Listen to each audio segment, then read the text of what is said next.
subscriber to this channel. Message video, which is okay. I sent subscriber personal message channel.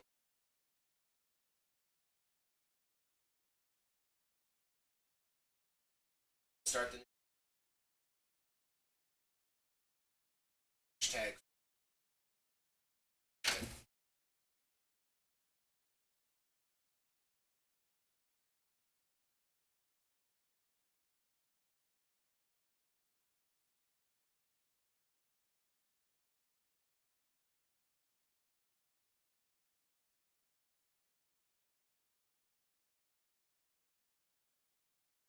See, the left is currently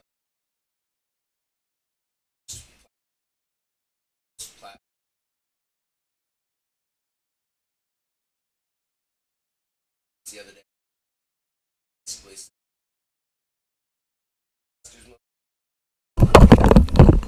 Shit. Helps to have the microphone on. Sorry about that, ladies and gentlemen. For anybody watching, I'll start over.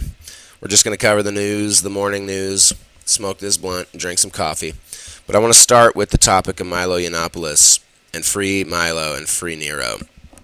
Okay, on Twitter, the world's only gay, outspoken, black cock-loving conservative, Milo Yiannopoulos, went to Twitter to express his dismay for the new Ghostbusters movie. I hear it's shit. I don't know. I was convinced it was going to be a motion turd when I saw the fucking Stay Puft Marshmallow Man in the commercials.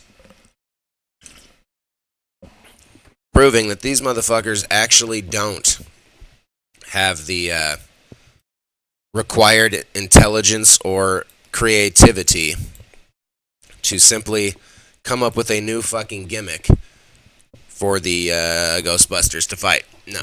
Giant fucking Stay Puft Marshmallow Man. That was enough for me to think, well, I don't need to fucking remotely see this movie. Next thing you know, some of Milo's fans, and himself, I guess, as well, went to Twitter to tell the one of the actresses in the Ghostbusters that they kind of sucked and needed to work on them skills. And the next thing you know, this motherfucker Milo Yiannopoulos is banned from Twitter permanently, they say. Permanently banned from Twitter. Good fucking Christ. Freedom of speech in America has been eroded by corporate policy. You see, a corporate entity is its own private entity, its own private company, and therefore allowed to restrict whatever it likes. It's not held accountable the same way that, say, a classroom or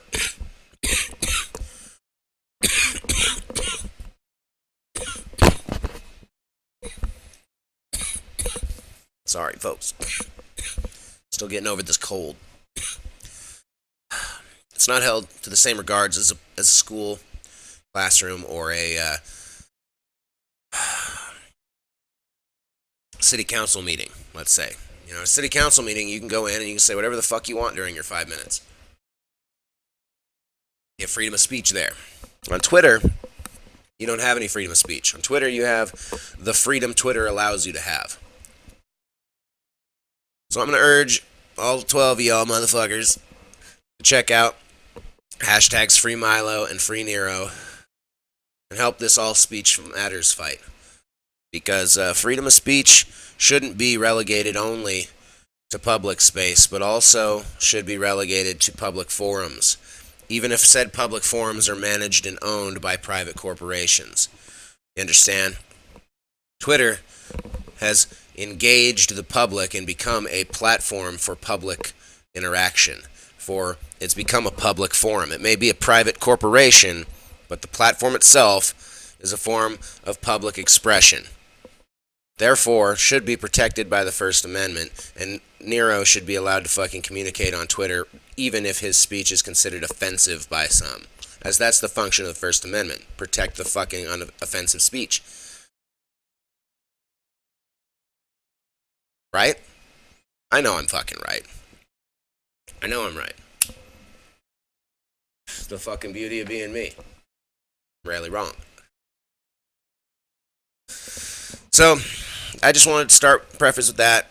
I think it's pretty much bullshit, but it is what it is, and the only way to fight it is if the Twitterverse, the people of Twitter, demand its reversal.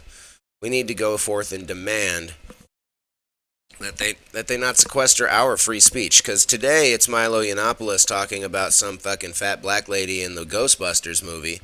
Tomorrow it could be somebody speaking out against Hillary Clinton because she's a fucking war criminal. She's good buddies with Jeff Epstein, the fucking child billionaire pedophile pimp. And we don't want that, right?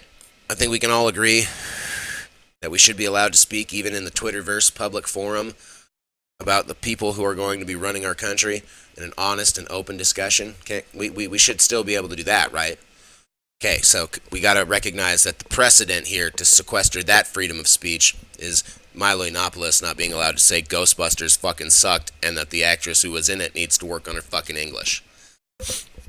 Sorry if that's offensive, but that's the function of the fucking First Amendment, to protect our offensive free speech. Because the Founding Fathers knew that not all important speech would necessarily start out popular. Just saying. So, free Milo, free Nero. That's some fucking faggy bullshit. Twitter's doing. Twitter, you're acting like a fag. You're acting like a South Parkian fag. Okay? If you're not familiar with the South Parkian fag definition, you need to go back and study your F-word episode, because you are a fucking obnoxious Harley Davidson rider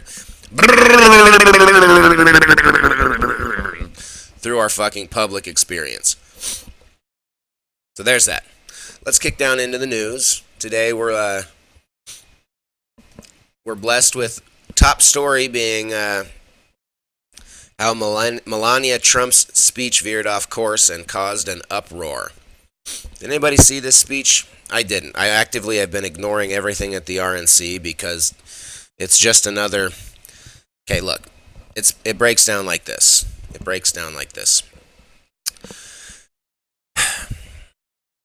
We used to have in this country an ingrained and inherent respect, adoration for our presidents. Okay? We had Kennedy. Kennedy could have fucked Marilyn Monroe on a park bench in New York City while snorting coke off of Jackie Onassis' ass on national live broadcast television with Walter Cronkite calling play for play every flick of his tongue. And we would still love the shit out of Jack Kennedy. We would have been like, fucking Kennedy's a boss. 50 years later. It's been 50 years now. And we have Barack Obama, most polarized opinion, the most polarizing president for public opinion, right? He's either the greatest president of the world or the fucking just the worst. Even Bush was mostly just the worst, you know what I mean? But Obama's pretty polarized. My point is this, is 50 years later, we got this half and half shit, and now we get to look at the choice between genuinely a solid turd and diarrhea. And folks, I still can't tell you whether Donald Trump or Hillary Clinton is the solid turd or the diarrhea. It's still up in the air. Now, 2000, they destroyed our... I jumped ahead. 98, they worked towards destroying, and by they I mean the corporatic, oligarchical,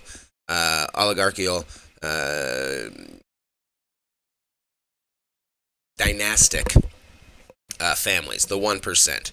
The evil cocksuckers that run all of the fucking shit in our world. And not through some secret conspiracy, but through just history. Things like the Trilateral Commission and the Council on Foreign Relations and the Bilderberg meetings, where these people do get together and discuss the future. That's what they do. It just is. Those folks took a man who went on MTV and said, well, yeah, of course I tried smoking pot, but I didn't inhale. We had the cool president. We had Bill fucking Clinton. He was cool. He's a cool guy. He was the cool one. We loved him. And then they spent 10 months making him into the biggest fucking asshole on the planet. Why? Because of something we would have clapped along to JFK doing with Walter Cronkite play-by-play and that shit. Got a blowjob and fucked the girl with a cigar.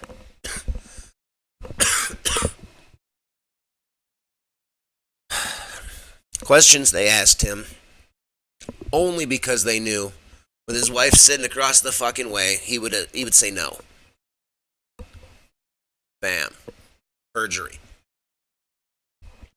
Bam. Impeachment in our lifetimes. The image of the president destroyed.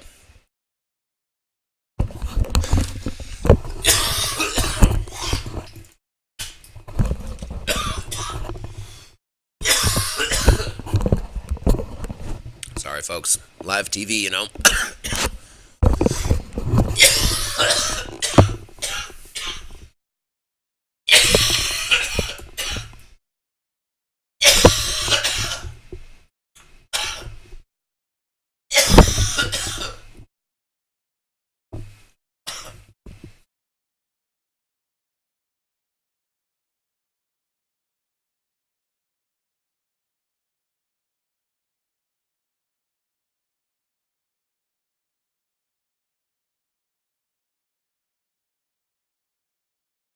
Sorry, ladies and gentlemen, my advice is to stay healthy.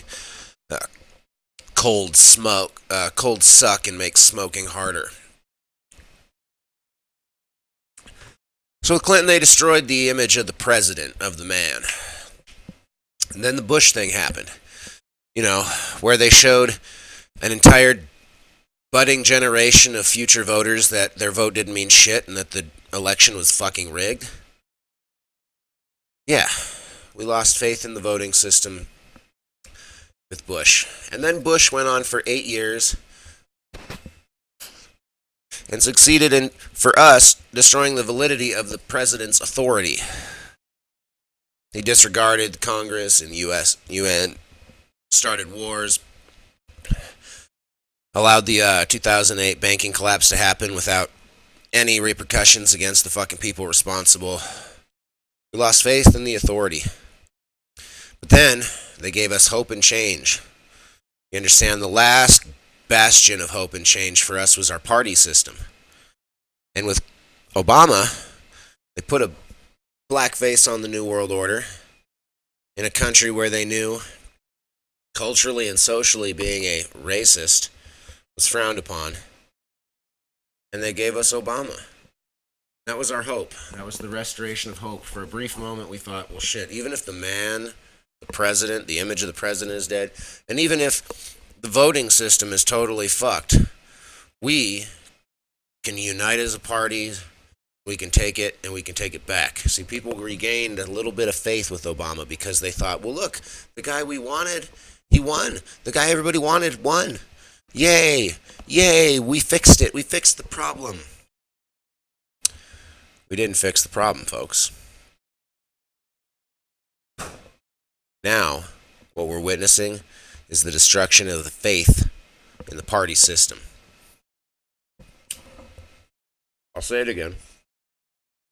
We're witnessing the destruction of the faith in the party system. First, it was the DNC. Throwing gavels down, ignoring fucking the obvious nays. Killing Bernie Sanders' political revolution from the inside. We know Guccifer has leaked the documents. Primaries were fucking face fucked for Hillary. Democratic Party split down the fucking middle. Now we get to the RNC, and what I've just seen peripherally as I scroll through news feeds tells me the same exact thing has happened to the Republican Party. But the division of the Republican Party is meant for conquer. You understand? They divided the Democratic Party between two to give the illusion of choice, Bernie and Hillary. Really, it was always going to be Hillary. But they gave you the illusion of choice. They divided for the illusion of choice. There was 14 fucking candidates on the first debate stage for the RNC, folks. 14. From the get-go, this has been a party divided for conquer. They're having a convention. Why? Genuinely, what's the point? Does Chris Christie or any of these other Republican douchebags think that they're going to fucking somehow sneak in the win? No, it's Trump all the fucking way.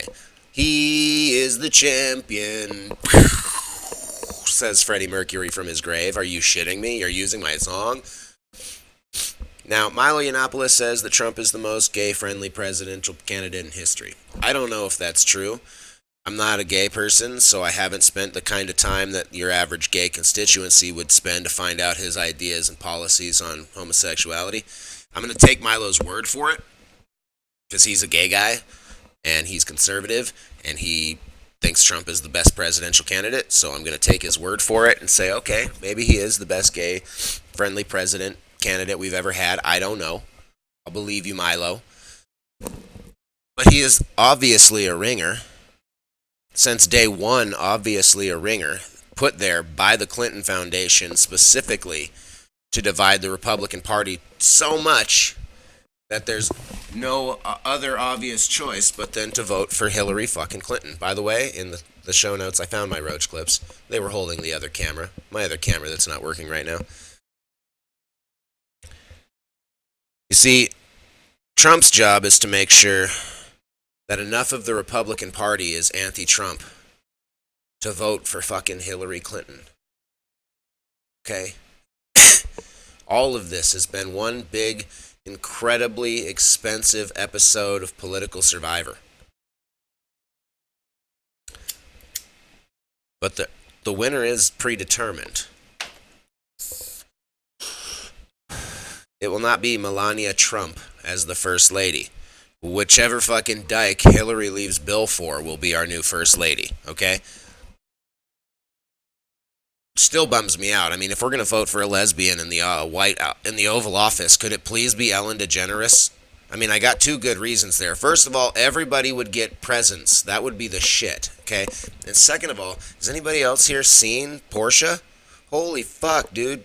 Ellen's wife is so fucking hot. It would be the first time since Jackie Onassis there was someone we wanted to bang in the White House. How fucking cool would that be? Pretty fucking cool. So no, I haven't paid any attention. I don't know what Melania Trump said on the fucking, in her speech. I think it's funny that they gave her a speech to do. Like who the fuck was sitting back going, you know what? Donald Trump's the fucking presidential candidate for the RNC. You know what we really need to do now? We really just need to hear from his wife. Yeah, put that fucking not golden trophy up on the stage here and give her a microphone. Let's see what the fuck the corporate rich orange guy's version of an Oscar fucking sounds like. Defends connecting Hillary to Lucifer. Shit, he's right.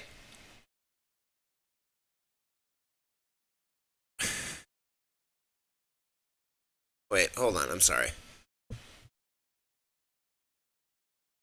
Washington former presidential candidate Ben Carson said Wednesday that he linked Hillary Clinton to a prominent community organizer, Saul Alinsky, who once offered measured praise of Lucifer in a book to provide perspective on what type of... Jesus. I don't have the patience for that one, folks. You're going to have to check this one out for yourself. Because Ben Carson's kind of a bumbling fucking moron. And Hillary Clinton is connected to Lucifer. Jesus.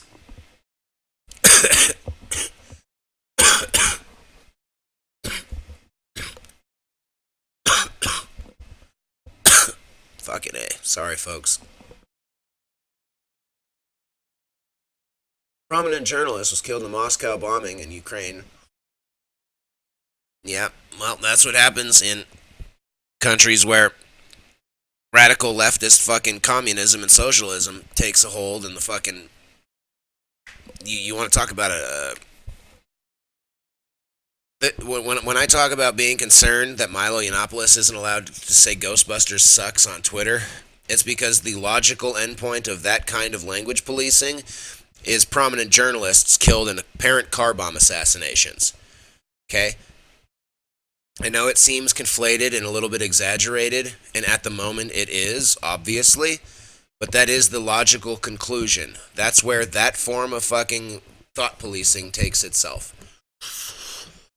To journalists who dare speak outside the normal, accepted status quo of language, end up fucking dead.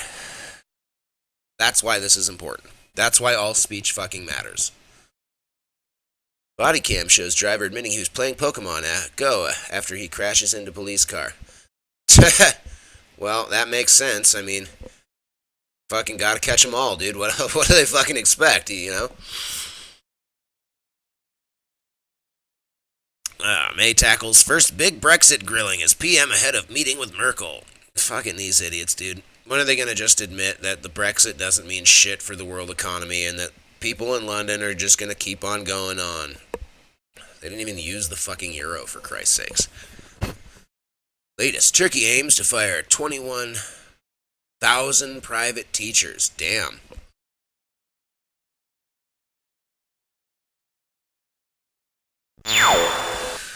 I don't know how many times I have to tell this thing to stop doing that. That's the most obnoxious shit in the world, folks.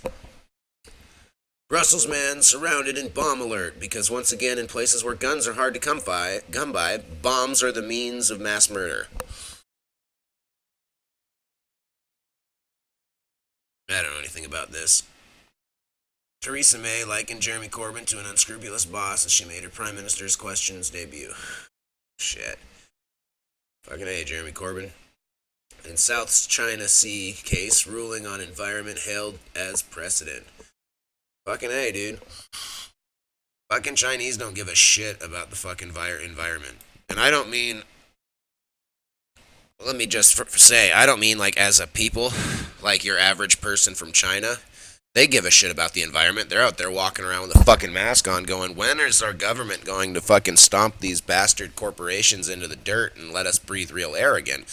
I mean the Chinese government and the Chinese corporatocracy. They don't give two shits about the environment.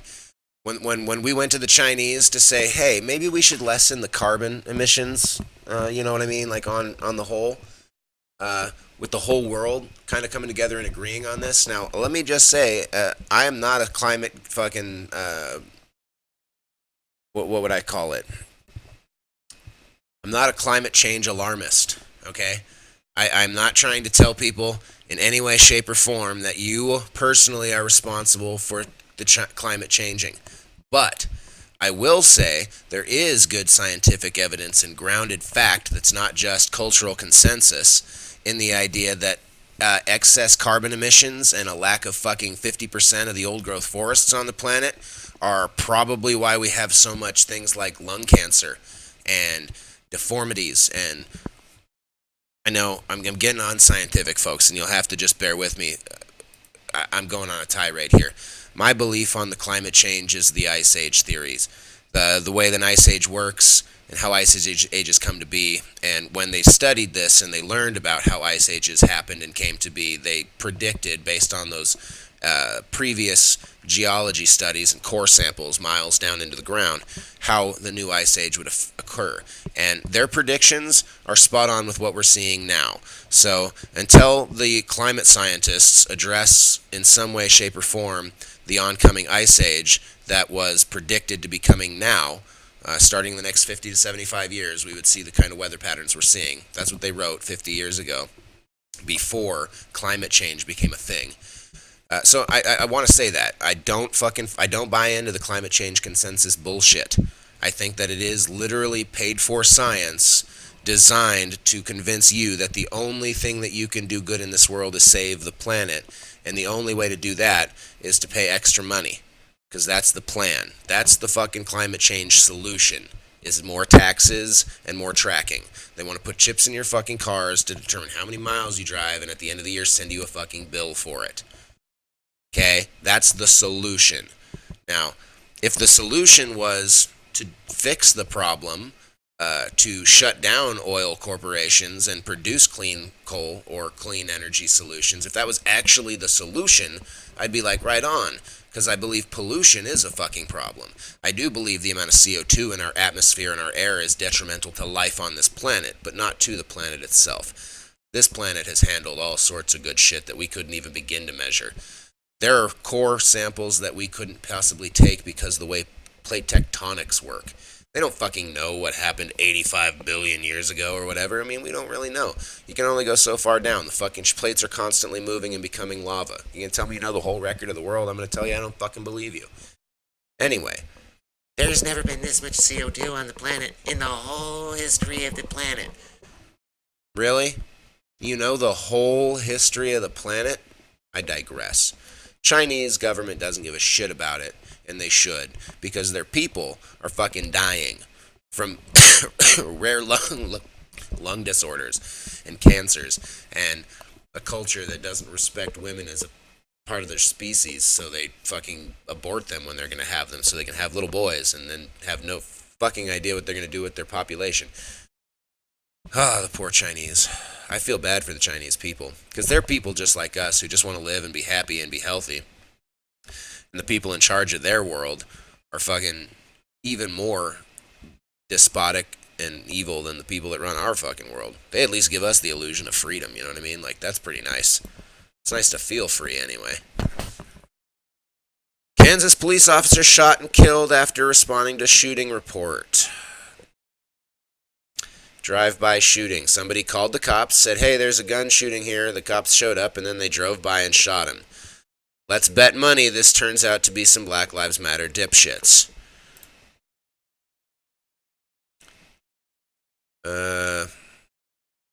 Gavin Long, the man who killed 3 officers in Baton Rouge, Louisiana, told friends and relatives he was suffering from post-traumatic stress.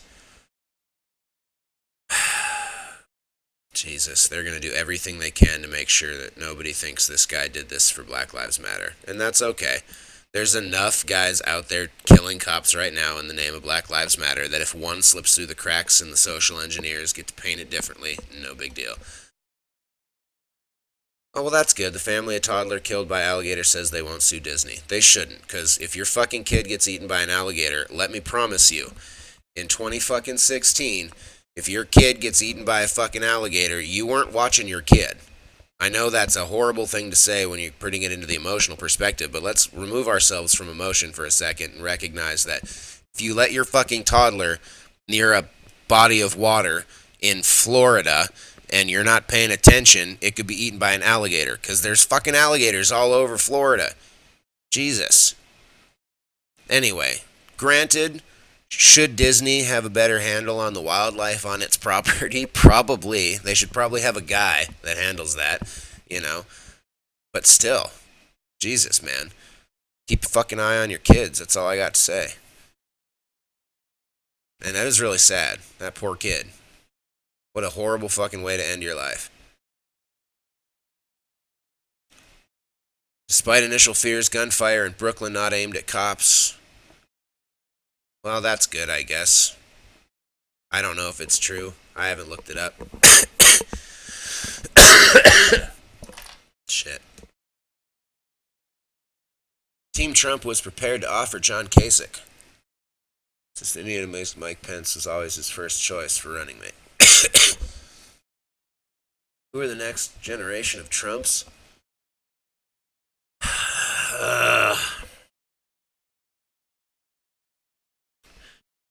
Jesus. Oh my God. I just had the most terrifying thought.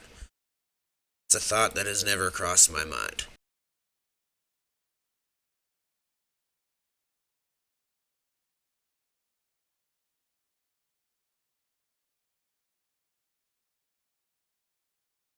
What if Trump started this whole thing as a ringer, has now realized that he might actually be able to win it, and has decided that he's now going to try and push to make his place at the big round table? It hadn't occurred to me until now. Trump's a dude with a shitload of money. He wants to play with the real big boys, the Billionaires Club. Probably hasn't been invited to too many Bilderberg sets. Is this Donald Trump's attempt to bring the Trump name, Drumpf, and himself into the world of dynastic oligarchy? Could that be what we're seeing? Do we have to fucking concern ourselves in the future with a baby Trump? That's actually a little bit scary, right? Like, I'm not afraid of Donald Trump winning the election because I know he's a ringer and that even if he were to somehow win, he'd be Arkancided within weeks and Clinton would run the fucking world. But I know that's not how it works. Jesus Christ, people. My point is, I'm not afraid of Donald Trump winning, but it just occurred to me that Donald Trump could actually be trying to influence the big game. He could be trying to make himself a seat at the big game.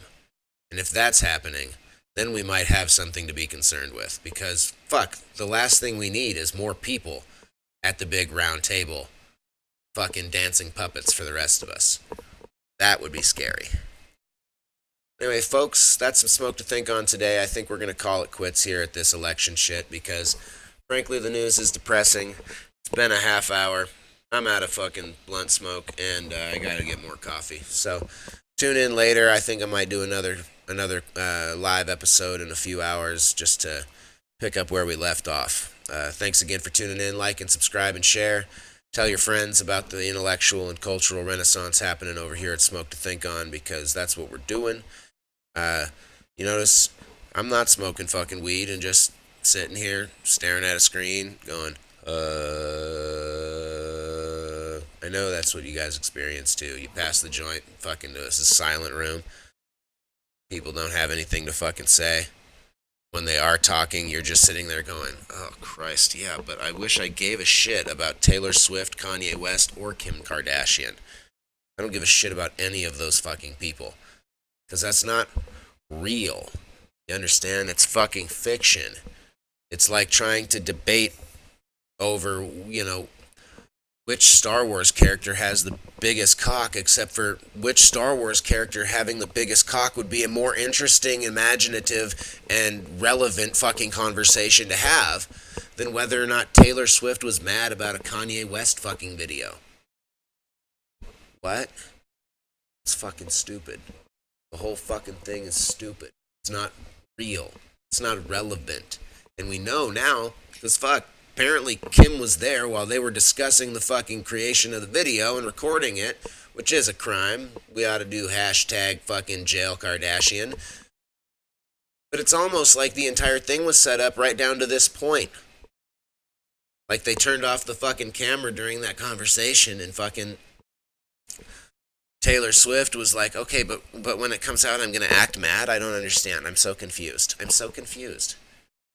Kanye's like, no, look, man, we're going to create controversy, and it's going to make my video really popular because I'm not fucking talented and nobody actually likes me. So we got to create controversy so people watch the video and be like, oh my God, what are they talking about? That's what it is. It's a fucking game. It's just another fucking reality TV show presentation played out on social media for you fucking morons. Forgive me for the smoke to thinkers who are, not part of that particular class, but Jesus. Anybody else see the Fousey Tube and little Asian guy fight on fucking Twitter and shit? And then Fousey Tube put that shit out on YouTube and was like, you guys are all fucking idiots. We staged that entire thing just to prove to you that we could stage an entire thing and you guys would fucking devour it. And they did. That's the same shit. Kim Kardashian and fucking Kanye West are doing the exact same thing. These people wake up in the morning and go, how can we fuck with millions of people? Hillary, if there's anybody on this world that needs Arkanside, it's people like Kanye West and fucking Kim Kardashian and Taylor Swift and the fucking rest of these vapid, voiceless, talentless hacks that get down on their knees and just fucking take Satan's cock as hard and fucking fast as they can. But you won't do that. No, nope, nope. You're making plans for Bernie Sanders right now if you don't fall in line, so I'll leave you to it, Hillary. Thanks for watching again, folks. Smoke to think on. We're smoking. We're thinking. Have a great day. You're not told enough in this world that you're loved, and I do want to tell you that I love you because I do, and it's important in the world to know that at least one fucking person out there who doesn't know you respects the fact that you are you and loves you for it. So thanks a lot again.